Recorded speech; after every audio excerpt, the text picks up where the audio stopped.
আসসালামু আলাইকুম রহমতুল্লাহ। প্রিয় দর্শক, কেমন আছেন? আশা করি ভালো আছেন। প্রিয় দর্শক, সেই স্ত্রীকে আবারও তালাক দিলেন আবু তাহা আদনান। প্রিয় দর্শক, যুগান্তরের প্রতিবেদনের মাধ্যমে আমরা জেনে নিই বিস্তারিত তথ্য। প্রিয় দর্শক, আবারও ভেঙে গেছে আলোচিত তরুণ ইসলামী বক্তা আবু তাহা মুহাম্মদ আদনান ও তার স্ত্রী সাবিকুন নাহার সারার সংসার।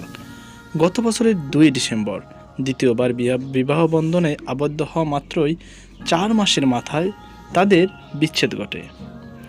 গত রমজানের চাঁদ রাতেই আবু তাহা আদনান তার স্ত্রীকে তালাক দিলেও বিষয়টি এতদিন গোপন ছিল বলে জানা গেছে।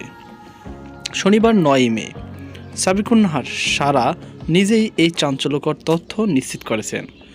সারা জানান, গত রমজানের চাঁদ রাতেই তাদের চূড়ান্ত বিচ্ছেদ সম্পন্ন হয়। আবু তাহা আদনান তাকে তালাক দেন। উল্লেখ্য, দীর্ঘদিন পারিবারিক কলহের জেরে গত বছরের 21শে অক্টোবর আবু তাহা সারা দম্পতির প্রথমবার বিচ্ছেদ ঘটেছিল।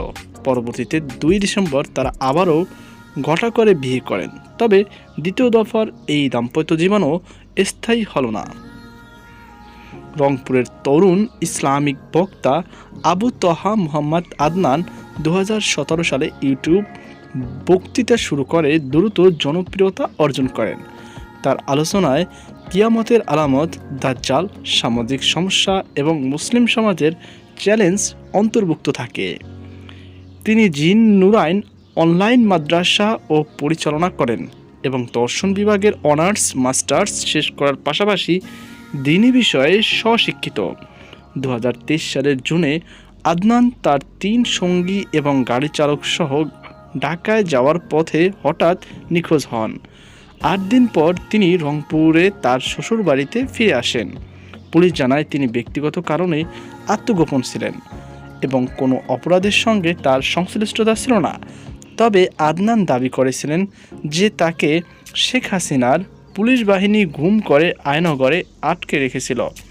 তার নিখোঁজ হওয়ার ঘটনায় তার পরিচিত আরও বাড়িয়ে দেয়। তো প্রিয় দর্শক, এই ছিল আমার হাতে সর্বশেষ আপডেট তথ্য। এ নিয়ে আপনার কি মতামত অবশ্যই কমেন্টে জানাবেন। সকল ভালো থাকুন, সুস্থ থাকুন। আজকে এই পর্যন্তই, দেখা হবে আবার একটি নতুন ভিডিওতে। আল্লাহ হাফেজ।